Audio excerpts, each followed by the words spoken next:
Hello my dear students, how are you all? Students, welcome to our YouTube channel Alok professionals. Students, हम लोग BCom fourth semester के बच्चों के लिए एक कोर पेपर हम लोग कवर कर रहे थे जिसका नाम था बिजनेस रेगुलेटरी फ्रेमवर्क। ओके, और उसका यूनिट 1 जिसमें हम लोग कवर कर रहे थे Indian contract act. Okay, Indian contract act में हम लोगों ने काफ़ी कुछ डिस्कस किया था कि एग्रीमेंट क्या होता है, कॉन्ट्रैक्ट क्या होता है, essentials of valid contract. Okay, उसके बाद difference between agreement and contract, ये सब हम लोगों ने कवर किया था। ओके, सो आज हम लोग कवर करेंगे टाइप्स ऑफ कॉन्ट्रैक्ट के बारे में। Okay, what are the different types of contract. अब ये भी एक क्वेश्चन आपके एग्जाम में आ सकता है, 7 to 8 मार्क का लॉन्ग क्वेश्चन जो है आपका वो आ सकता है। ठीक है, तो काफ़ी सारे बच्चों को लग रहा होगा कि सर इतने दिनों के बाद आप क्लास कर रहे हैं। हाँ, थोड़ा सा प्रॉब्लम हो गया था मेरा, तो हेल्थ का भी इशू था, कुछ टेक्निकल प्रॉब्लम्स भी थे जिसकी वजह से यूट्यूब में मैं क्लासेस अपलोड नहीं कर रहा था। बट अभी फ़िलहाल सब ठीक है। अगर ऐसा ही चलता रहा तो रेगुलरली आप लोगों के लिए क्लासेस अपलोड होते रहेंगे। ठीक है, सो अगर आप पहली बार चैनल पे आ रहे हो, इस चैनल पे हम लोग बीकॉम के बच्चों के लिए बहुत ही हाई क्वालिटी कंटेंट अपलोड करते हैं। रेगुलर सिलेबस वाइज किसी भी पेपर का एक सिलेबस पूरा क्लासेस हम लोग अपलोड करते हैं, वो भी बिल्कुल फ्री ऑफ कॉस्ट में। सो एक बार चैनल को सब्सक्राइब कर लीजिए। अगर आप ये वीडियो पहली बार ये वाला फर्स्ट क्लास आप लोगों का है, देन आई विल सजेस्ट कि इससे पहले जितने भी क्लासेस हुआ है वो एक बार देख लीजिए आप लोग बिजनेस रेगुलेटरी फ्रेमवर्क का, सो दैट आपको पूरा सिलेबस समझ में आ जाएगा। सही है, चलो। सो आज की क्लास में हम लोग क्या कवर करेंगे सर? आज की क्लास में हम लोग कवर करेंगे types of contract. Okay, contract के डिफरेंट टाइप्स। सही है, सो टाइप्स ऑफ कॉन्ट्रैक्ट को आपके हिसाब से, मतलब बुक के हिसाब से 3 टाइप में डिवाइड किया गया है।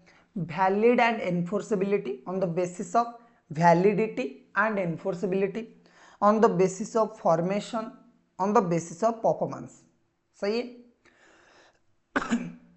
तो इस डायग्राम के थ्रू समझिए कि कॉन्ट्रैक्ट को on the basis of validity 3 type में डिवाइड किया गया है। Validity and enforceability, on the basis of validity and enforceability, on the basis of formation, on the basis of performance.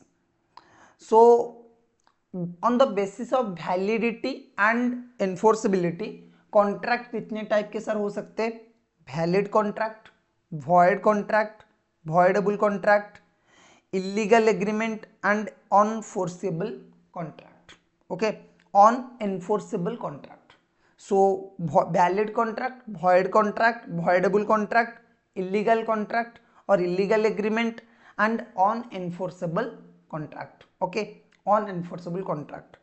On the basis of formation की अगर मैं बात करूँ तो express contract, implied contract, quasi contract, E contract, ये 4 type के contract आपके हो सकते हैं।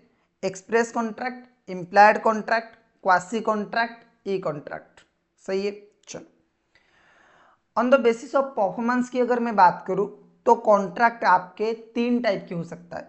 Executed contract, okay, executed contract, and एक आएगा आपका एग्जीक्यूटरी कॉन्ट्रैक्ट जिसमें 2 टाइप के कॉन्ट्रैक्ट आएंगे, यूनिलैटरल कॉन्ट्रैक्ट एंड आपका बाइलैटरल कॉन्ट्रैक्ट। सही है, तो जरा इसको डिटेल में हम लोग 1 by 1 डिस्कस करेंगे। सबसे पहले बात करेंगे on the basis of validity and enforceability. On the basis of validity and enforceability जो कॉन्ट्रैक्ट है वो नंबर 1 है valid contract. Okay, on the basis of enforceability and validity जो कॉन्ट्रैक्ट है, पहला कॉन्ट्रैक्ट है वो है valid contract. Sir valid contract क्या है? देखो बहुत ही सिंपल सा चीज है। An agreement which is binding and enforceable is a valid contract। जो कॉन्ट्रैक्ट लीगली बाइंडिंग है और एनफोर्सेबल है। ओके, अगर कोई एग्रीमेंट लीगली बाइंडिंग है एंड एनफोर्सेबल है तो उसे हम बोलेंगे वैलिड कॉन्ट्रैक्ट। एग्जाम्पल एक ले लेते हैं इसका। Suppose A asks B if you want to buy his bike for 50,000, B agrees to buy. Okay, A ने बी को पूछा कि भाई क्या तू मेरा बाइक खरीदने वाला है 50,000 में, और बी एग्री कर लेता कि हाँ मैं खरीदूंगा। सो यहाँ पे लीगली बाइंडिंग में ये कॉन्ट्रैक्ट एनफोर्सेबल भी है और इसे हम बोलेंगे एक वैलिड कॉन्ट्रैक्ट। जो कॉन्ट्रैक्ट सब कुछ फुलफिल करता है ना, it contains all the essential element of a valid contract. एक कॉन्ट्रैक्ट का जो भी एसेंशियल एलिमेंट था हम लोगों का, हमने जो भी 11 पॉइंट डिस्कस किए थे, अगर कोई कॉन्ट्रैक्ट उसे पूरी तरीके से सेटिस्फाई करता है तो उसे हम बोलेंगे वैलिड कॉन्ट्रैक्ट। सही है। सो ए ने यहाँ पे बी को पूछा कि क्या तुम मेरे बाइक खरीदोगे 50,000 में, बी ने एग्री किया, तो दोनों की फ्री कॉन्सेंट है, यहाँ पे कंसिडरेशन भी है, लीगली बाइंडिंग भी है, तो सारे के सारे element of a valid contract ये कॉन्ट्रैक्ट सेटिस्फाई करता है। तो इसीलिए इसे हम क्या बोलेंगे, देखो, it's a agreement which is enforceable by law, hence it's a valid contract. So valid contract वो कॉन्ट्रैक्ट है जिसमें एग्रीमेंट भी है, वो लीगली एनफोर्सेबल भी है, ओके, लीगली बाइंडिंग भी एंड एनफोर्सेबल है। तो ऑल एसेंशियल एलिमेंट्स एक कॉन्ट्रैक्ट का जहां पे फुलफिल होता है उसे हम बोलेंगे वैलिड कॉन्ट्रैक्ट। सही है। चलो, उसके बाद जो दूसरा टाइप का कॉन्ट्रैक्ट है वो है void contract. Okay, void contract क्या है, देखो, एक contract which cease to be enforceable by law become void when it cease to be enforceable। Okay, void contract वो कॉन्ट्रैक्ट है जो कि लीगली एनफोर्सेबल नहीं हो सकता, उसे हम void contract बोलेंगे, which is cease to be enforceable by law। Okay, thus a void contract is one which is cannot be enforceable by court of law।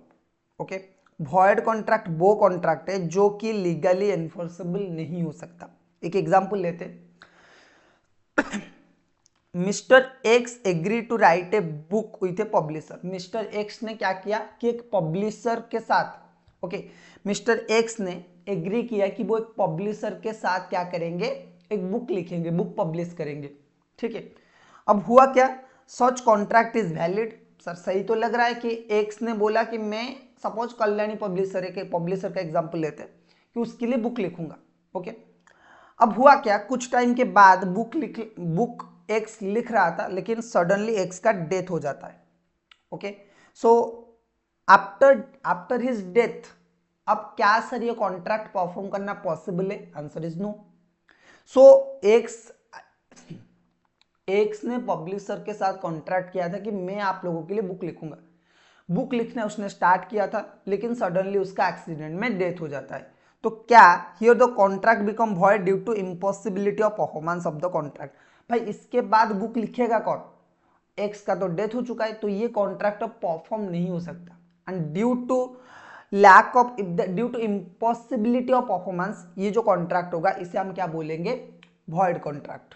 Okay, चलो उसका एक और एग्जांपल ले लेते, a contract with B owner of a factory for supply of 10 tons of sugar, but before the supply is effected the fire catch in the factory and everything was destroyed, here the contract become void।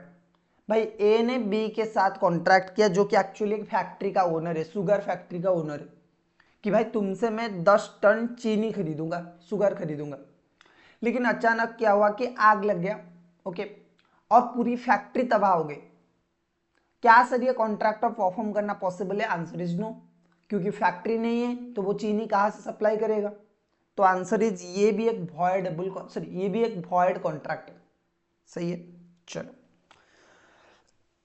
उसके बाद next type of contract जो है वो है voidable contract. Voidable contract क्या है sir, an agreement which is enforceable by law at the option of one or more parties thereto but not at the option of other or others is voidable contract.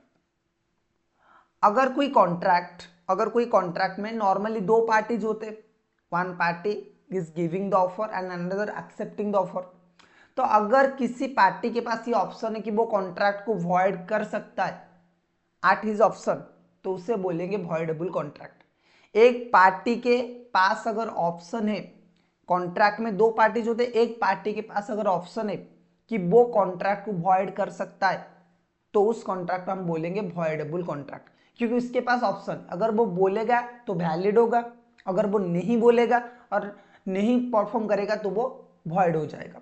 कुछ example देखते चलो इसका। X promise to sell his scooter to Y for 1 lakh. X ने promise किया Y को कि भाई मैं अपना स्कूटर सेल करूंगा 1 लाख में। However, the consent of X has been procured by Y at a gunpoint. तो एक्चुअली हुआ क्या कि X ने ये प्रॉमिस किया Y को कि भाई मैं अपना स्कूटर 1 लाख में सेल करूंगा, लेकिन बाद में पता चला कि जो X का कॉन्सेंट है वो Y ने एट गन पॉइंट वो X का कॉन्सेंट उसने प्रोक्योर किया था, यानी कि X का कॉन्सेंट लिया गया था by force. Okay, so X is an aggrieved party, तो यहाँ पे X के साथ तो भाई बुराई हुआ है, X जो एक्चुअली सफर किया X ने किया है, ठीक है। And the contract is voidable as his option but not at the option of Y। तो अगर बाद में जाके X बोलता है कि भाई मेरा जो कॉन्सेंट है वो फ्री कॉन्सेंट नहीं है, तो ये कॉन्ट्रैक्ट वॉइड हो जाएगा। लेकिन X अगर एग्री कर लेता है, किसी को कुछ बोलता नहीं है, तो ये कॉन्ट्रैक्ट वैलिड हो जाएगा।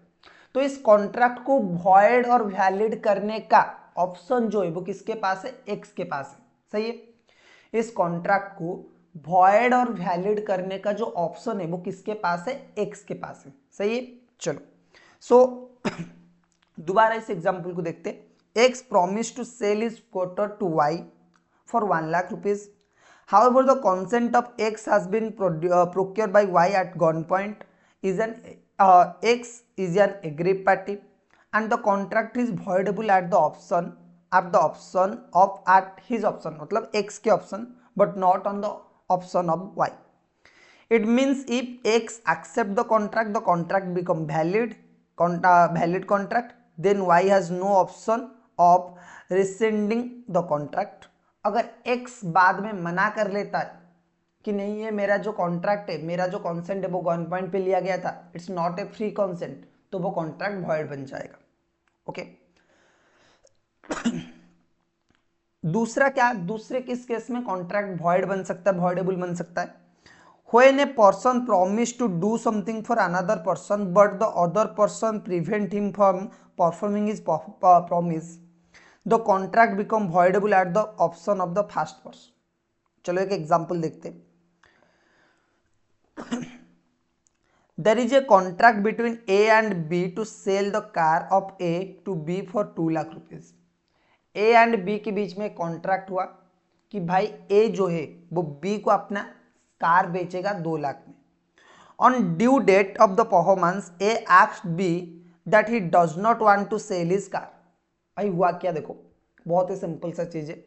ए और बी के बीच में एग्रीमेंट हुआ कि ए ने बोला कि मैं मेरा जो कार है वो तुम्हें बेचूंगा 2 लाख रुपए में, लेकिन हुआ क्या, ऑन ड्यू डेट जिस दिन कार बेचना था उस दिन ए बी को बोलता है कि भाई मैं अपना कार बेचना नहीं चाहता। तो यहां पे ए के पास कोई ऑप्शन नहीं है, जो भी ऑप्शन है वो बी के पास। अगर बी इसे एक्सेप्ट कर लेता कि हाँ भाई अगर तुम्हारी मर्जी नहीं है तो मत बेचो, लेकिन अगर बी बोलता कि नहीं तुमने तो एग्रीमेंट किया था मुझे 2 लाख में तुम्हारा कार खरीदना है, तो कॉन्ट्रैक्ट वैलिड हो जाएगा। लेकिन अगर बी एग्री कर लेता है तो कॉन्ट्रैक्ट वॉइड हो जाएगा, ठीक है। अगर बी को लगता है कि नहीं ठीक है उसे कार नहीं बेचना है तो नहीं बेचना है, तो वो एग्री कर सकता है और कॉन्ट्रैक्ट बिकम वॉइड। लेकिन अगर बी ने बोला कि नहीं मुझे तो कार खरीदना है, हमने एग्रीमेंट किया था, तो उसके इसमें कॉन्ट्रैक्ट क्या हो जाएगा, वैलिड बन जाएगा। When a party to a contract promised to perform a work within a specified time could not perform within that time, the contract is voidable at the option of the promisee.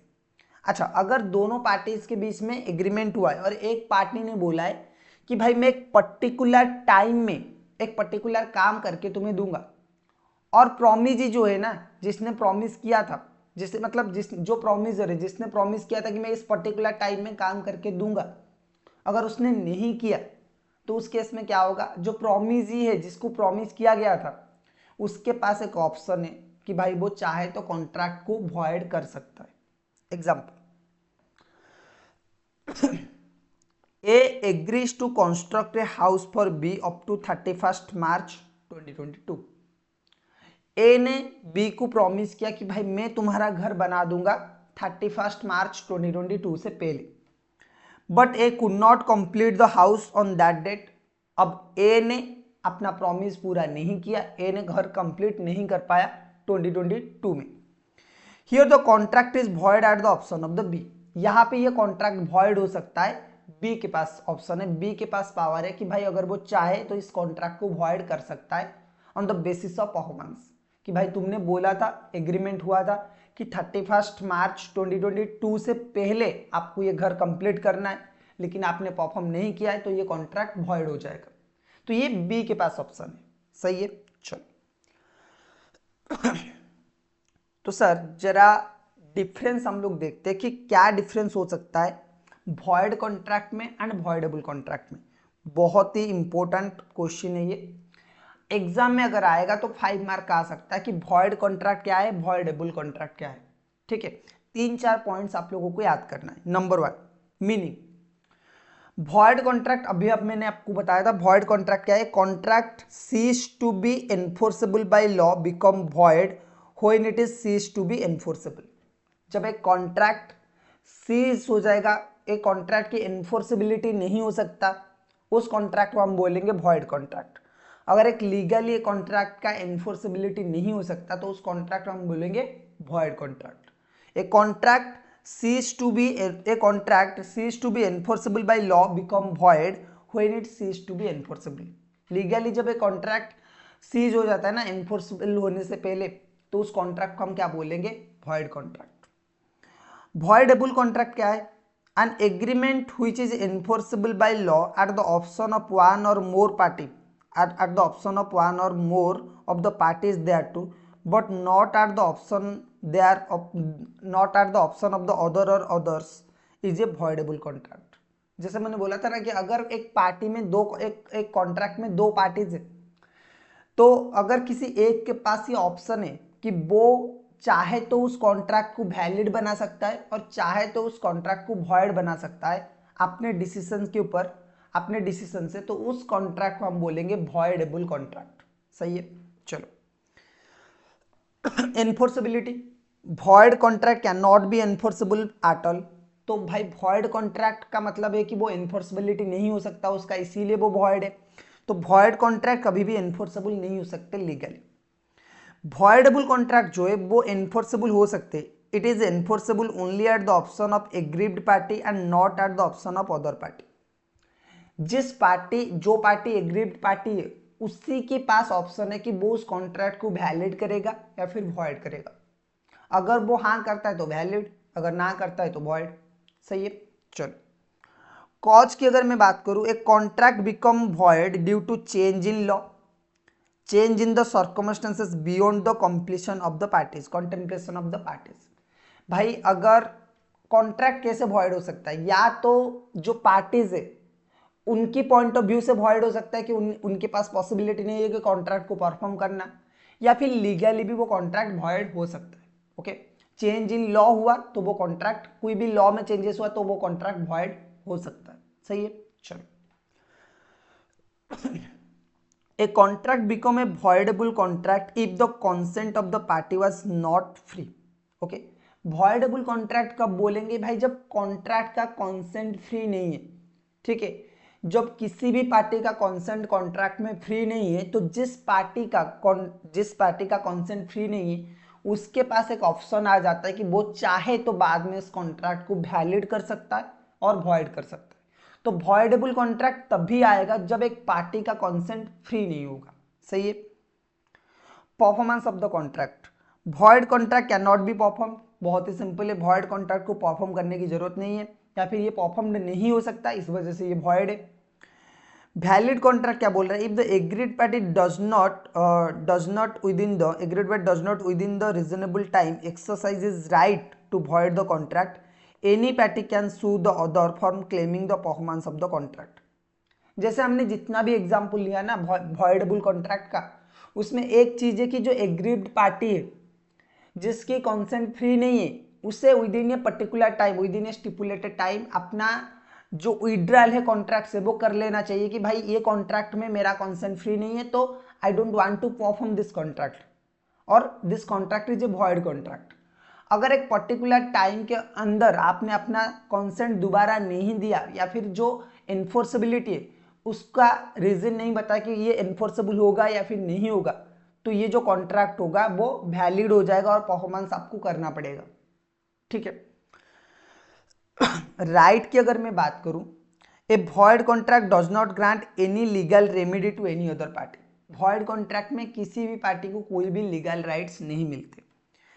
The party whose consent was not free has the right to rescind the contract within a reasonable time. If so rescinded, it becomes void. If it is not rescinded, it become valid. जैसे मैंने बोला कि जो भी party का consent free नहीं है उसके पास ऑप्शन है कि एक पर्टिकुलर टाइम से पहले कॉन्ट्रैक्ट से विड्रॉ करने का, उसके बाद कॉन्ट्रैक्ट वॉइड हो जाएगा। लेकिन अगर वो विड्रॉ नहीं करता है तो वो कॉन्ट्रैक्ट वैलिड कॉन्ट्रैक्ट होगा। ठीक है। So students, these are the difference between void contract and voidable contract. अब चलो जरा बात करते illegal contract and unenforceable enforceable contract. Illegal contract क्या है sir? It is a contract which the law forbids to be made. The court will not enforce such contract but also the connected contracts. An illegal agreement are void, but all void agreements are not necessarily illegal. देखो बहुत ही simple है। कुछ contracts है जो कि public policies को क्या करते हैं, अपोज करते हैं, जो कि लीगली सही नहीं होते सोसाइटी के लिए। ठीक है। जो कि हार्मफुल होता है किसी भी पर्सन की लाइफ के लिए या फिर किसी भी पर्सन के एसेट के लिए, उस टाइप के कॉन्ट्रैक्ट को हम इलीगल कॉन्ट्रैक्ट बोलते हैं। और illegal contract void ab initio है, वो स्टार्टिंग से ही वॉइड है, कभी भी कोर्ट उसकी लीगल एनफोर्सेबिलिटी नहीं देगा आपको। ठीक है। चलो देखते हैं एक example. Contract that is immoral or oppose to public policy, जो कि इमोरल है, किसी को मर्डर करना, किसी को कोई प्रोहिबिटेड गुड्स वगैरह बेचना, किसी के किडनैपिंग वगैरह करना, these are illegal contracts. Okay. So contract that is immoral or oppose to public policy are illegal in nature. Similarly if, एक एग्जांपल ले लेते, if R agrees with S to purchase brown sugar, it is an illegal agreement. So R ने S को बोला कि भाई मैं तुमसे ब्राउन शुगर खरीदना चाहता हूँ, यानी कि ड्रग्स खरीदना चाहता हूँ, तो ये जो एग्रीमेंट है ये एक इलीगल एग्रीमेंट है। सही है। चलो unenforceable contract, unenforceable contract, इसका मतलब क्या है? देखो, when a contract is good in substance but because of some technical defect that is absence in writing or barred by limitation, one or both the parties cannot sue upon it, it is described as an unenforceable contract. अगर कोई contract में सब कुछ सही है लेकिन उसके legal binding नहीं बन सकता, लीगल एनफोर्सेबिलिटी नहीं बन सकता due to some barred limitation or some writing, absence of some technical things or writing, तो उस कॉन्ट्रैक्ट को हम क्या बोलेंगे? Unenforceable contract. देखो, A bought goods from B in 2018 but no payment was made till 2022। 2018 में क्या हुआ? ए ने गुड्स खरीदा बी से, लेकिन 22 तक कोई पेमेंट नहीं हुआ। Okay. B can not sue A for the payment in 2022। B 2022 में केस नहीं कर सकता। सही है। as it is crossed 3 years and barred by limitation act. Okay. So यहाँ पे 3 साल कंप्लीट हो चुका है। लीगली पॉइंट ये कि अगर 3 साल में आपने पेमेंट की डिमांड नहीं किया तो आप आगे नहीं कर सकते। तो इस केस में क्या होगा? ये जो कॉन्ट्रैक्ट है ये ऑन एनफोर्सेबल हो जाएगा। सही है। चलो similarly an agreement for transfer of immovable property should be written for being enforceable. India में बहुत ही सिंपल सा रूल है कि भाई अगर आपको कोई बिल्डिंग वगैरह बेचना है, कोई अगर लैंड वगैरह, कोई इमूवेबल प्रॉपर्टी अगर आपको सेल करना है या फिर बाय करना है, तो contract should be in writing form. Okay. आपको वो कोर्ट पेपर में राइटिंग करके बेचना पड़ता है। अगर राइटिंग में नहीं, आपने बाई वर्ड और बाई माउथ ये एग्रीमेंट बना लिया है, तो ये एग्रीमेंट वैलिड नहीं है। ठीक है।